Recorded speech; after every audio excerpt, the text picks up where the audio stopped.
يعني يبقى جوزك صارف عليكي طول السنة ألوفات، إن أي بيت مفتوح النهاردة برقم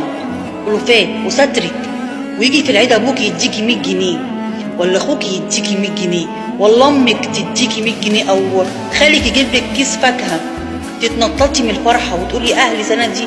وتنزلي وتكتبي على الستوري بتاعتك أهلي سنة دي، أهلي اللي جايبين لي الخير، أهلي اللي بيفرحوني، أهلي اللي ادوني عيدية. عيب عيب، قبل ما تكوني كده قليلة الأصل كده عيب، عيب تعملي كده. حتى لو جوزك مقصر معاكي ما تنزليش كل حاجة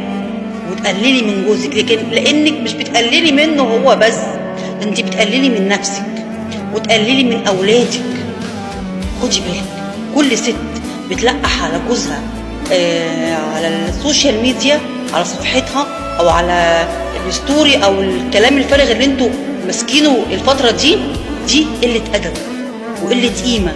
ليكي انت ولولادك، قبل ما تكون لجوزك اللي عايش معاكي، اللي بيصرف عليكي، اللي فاتح لك بيتك وبيت ولادك.